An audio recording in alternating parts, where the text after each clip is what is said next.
6 मई 1857 मेरठ छावनी में 90 हिंदुस्तानी सवारों की एक कंपनी को प्रयोग के तौर पर नए किस्म के कारतूस दिए गए। ये वही कारतूस थे जिनके बारे में कहा गया था कि इनमें गाय और सूअर की चर्बी लगी है। इन कारतूसों को दांत से काटकर चलाना था। 90 में से 85 सिपाहियों ने उन कारतूसों को इस्तेमाल करने से मना कर दिया। इन 85 सिपाहियों का कोर्ट मार्शल हुआ। आज्ञा न मानने के जुर्म में उन्हें 8 से 10 साल कैद की सजा सुनाई गई। 9 मई की सुबह उन 85 बंदी सिपाहियों को परेड मैदान में लाकर खड़ा किया गया।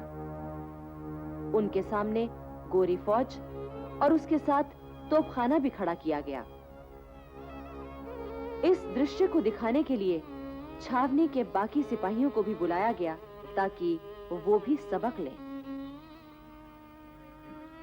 बंदी बनाए गए सभी 85 सिपाहियों की वर्दियां उतरवा ली गईं।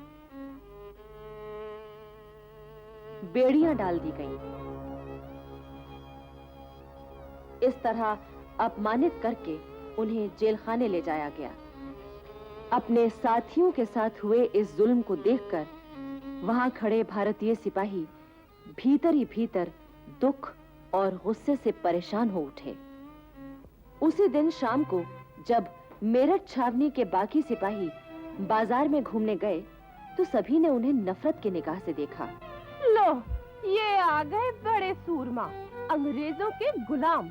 इनके भाई जेल में बंद हैं और ये यहाँ मूछें तानकर मक्खियां मारने आए हैं।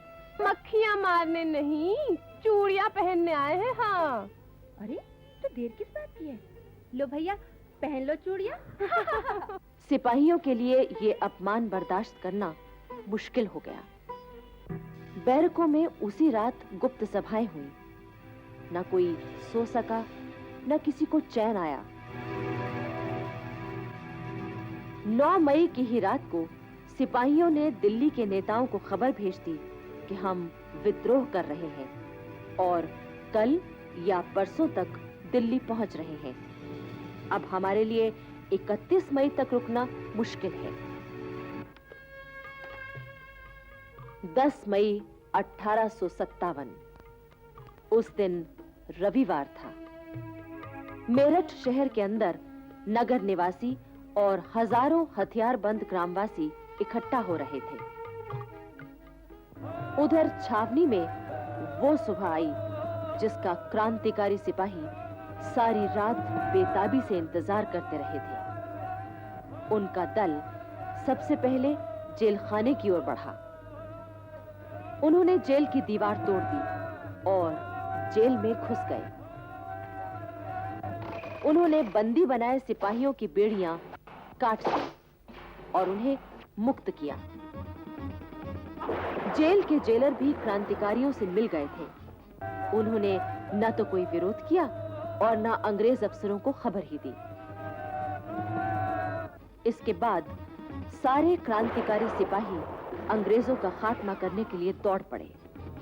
हिंदू, मुसलमान, पैदल, सवार और तोपखाने के सिपाही सभी विद्रोही हो उठे।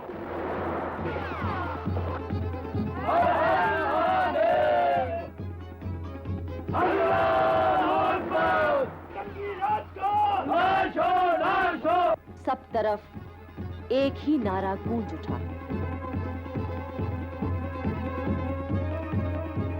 उस दिन मेरठ में बहुत से अंग्रेज मारे गए।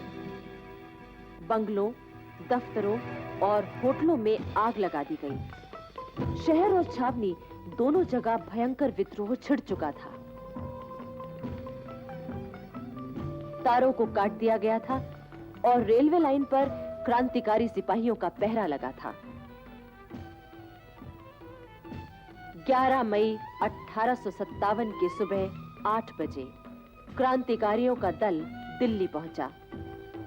वे 10 तारीख की रात को ही मेरठ से चल दिए थे। दिल्ली के क्रांतिकारी नेताओं को तो उनके आने की खबर थी, लेकिन अंग्रेज अफसरों को कुछ भी पता नहीं था। जैसे ही अंग्रेज फौजी अफसर कर्नल रिपले को खबर मिली वो 54 नंबर देसी पलटन को लेकर मुकाबले के लिए आगे बढ़ा। अपने भारतीय सिपाहियों को मुकाबले में देखकर मेरठ के क्रांतिकारियों ने हर हर महादेव, अल्लाह अकबर, अंग्रेजी राज का नाश हो, बहादुर शाह जफर की जय ऐसे नारे लगाए। अपने सामने खड़े आजादी के दीवाने सिपाहियों को देखकर 54 नंबर पलटन के दिल में भी राष्ट्रीयता जाग उठी। वे मेरठ के सिपाहियों से लड़ने की बजाय गले मिलने लगे। कर्नल रिप्ले ये देखकर घबरा गया। वो भागना चाहता था, पर क्रांतिकारी सिपाहियों ने उसे मार दिया। अब दिल्ली और मेरठ के क्रांतिकारी सिपाहियों ने कश्मीरी दरवाजे से दिल्ली में प्रवेश किया। उधर बहादुर शाह जफर और बेगम जीनत महल ने सोचा कि अब 31 मई तक इंतजार करना ठीक ना होगा। अगर अंग्रेजों को मौका मिल गया तो वो क्रांति को दबा देंगे। शाम तक मेरठ की पैदल सेना और तोपखाना भी दिल्ली पहुंच गया। लाल किले में पहुंचकर क्रांतिकारी सेना ने बहादुर शाह जफर के नाम 21 तोपों की सलामी दी।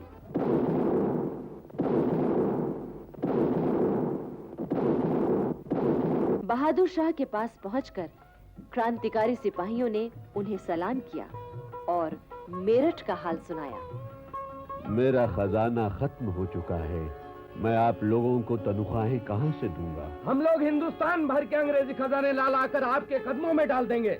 अगर आप लोगों में कुर्बानी का इतना हौसला है तो मैं आपका साथ दूंगा। वैसे आप जानते हैं कि मैं बूढ़ा और कमजोर हूँ, इसलिए आपको अपना रहनुमा तो चुनना ही होगा। बहादुर शाह जफर की जय! बहादुर शाह जफर की जय! एक बार फिर लाल किले पर बहादुर शाह जफर का हरा और सुनहरा झंडा फहरा उठा। इसके बाद क्रांतिकारियों ने अंग्रेजों के तमाम खजाने, बैंक, इमारतें आदि अपने कब्जे में ले ली। जहां जो अंग्रेज मिला उसे कत्ल कर दिया गया। 11 मई से 16 मई तक दिल्ली में अंग्रेजों का कत्लेआम हुआ। दरियागंज के तमाम अंग्रेजी बंगले जला दिए गए। अब बारी थी दिल्ली के शस्त्र भंडार की, जिसमें करीब 9 लाख कारतूस, 10,000 बंदूकें और बहुत सा गोला बारूद था। यहाँ पर 9 अंग्रेज सिपाहियों का पहरा था। वे किसी भी हालत में ये शस्त्र भंडार क्रांतिकारी सेना को सौंपने को तैयार नहीं थे। आखिर क्रांतिकारी सेना ने उन पर आक्रमण कर दिया। वे 9 अंग्रेज सिपाही ज्यादा देर टिक न सके। उनमें से एक अंग्रेज सिपाही ने शस्त्र भंडार में आग लगा दी। इससे इतना भयानक विस्फोट हुआ कि वे 9 अंग्रेज सैनिक, 25 हिंदुस्तानी और करीब 300 दिल्लीवासी मारे गए। 16 मई 1857 को दिल्ली शहर कंपनी के हाथों से पूरी तरह आजाद हो गया और सम्राट बहादुर शाह जफर का शासन स्थापित हो गया। बहादुर शाह जफर ने सबसे पहले बरेली के बहादुर बख्त खां को सेना की कमान सौंपी और उसे प्रधान सेनापति बनाया।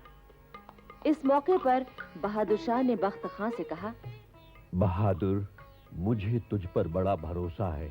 मुझे तुम खुदा हवाले करो और यहाँ मैदान जंग में कुछ करके दिखाओ। इसके बाद बहादुर शाह जफर ने देशवासियों के नाम एक पैगाम प्रसारित किया। मेरी ये दिली ख्वाहिश है कि जिस कीमत पर और जिस जरिए से भी हो सके फिरंगियों को हिंदुस्तान से बाहर निकाल दिया जाए, लेकिन इस मकसद को पूरा करने के लिए जिस इनकलाबे जंग की शुरुआत की गई है वो तब तक फतेहयाब नहीं हो सकती जब तक कि कोई ऐसा शख्स जो इस तहरीक के तमाम बार को अपने कंधों पर उठा सके और तमाम कौम का नुमाइंदा कहला सके, मैदान में आकर इस इनकलाबी जंग की कयादत अपने हाथ में न ले ले। बहादुर शाह ने ये भी ऐलान किया, अंग्रेजों को मुल्क से निकाल दिए जाने के बाद अपने जाती फायदे के लिए हिंदुस्तान पर हुकूमत करने की बाखुदा मेरी जरा भी ख्वाहिश नहीं है। याद रखें, खुदा ने इंसान को जितनी भी नेमतें अता की हैं, उसमें सबसे बड़ी बरकत आजादी है। इसलिए हमें हर कीमत पर अपनी आजादी की हिफाजत करनी है। मैं खुदा को हाजिर नाजिर जानकर आपसे ये भी वायदा करता हूँ कि मुल्क से अंग्रेजों के निकाल दिए जाने के बाद मैं अपने तमाम शाही अख्तियारात कौम के उस शख्स को सौंप दूंगा जिसे आप लोग चुनेंगे। क्रांति की चिंगारी सारे देश में फैल चुकी थी। दिल्ली के सेनापति ने तमाम देश के बहादुर फौजों को संगठित करने के लिए खत भेजे। उन खतों में लिखा गया था, भाइयों, दिल्ली में अंग्रेजों के साथ जंग हो रही है। खुदा की दुआ से हमने अंग्रेजों को जो पहली शिकस्त दी है, उससे वो इतना घबरा गए हैं जितना किसी दूसरे मौके पर इन शिकस्तों से भी ना घबराते। बेशुमार हिंदुस्तानी बहादुर दिल्ली में आकर जमा हो रहे हैं। ऐसे मौके पर अगर आप खाना वहां खा रहे हैं तो हाथ यहां आकर धोइए। शाहों का बादशाह जहां पना हमारा दिल्ली का शहंशाह आपका इस्तकबाल करेगा और आपकी खिदमत का सिला देगा। हमारे कान इस तरह आपकी तरफ लगे हुए हैं जिस तरह रोजेदारों के कान अजान देने वालों की तरफ लगे रहते हैं। हम आपकी तोपों की आवाज सुनने के लिए बेचैन हैं। हमारी आंखें आपके दीदार की प्यासी उसी तरह सड़क पर लगी हुई हैं जिस तरह कासिद की आंखें लगी रहती हैं। आइए, आपका फर्ज है, फौरन आइए। हमारा घर आपका घर है।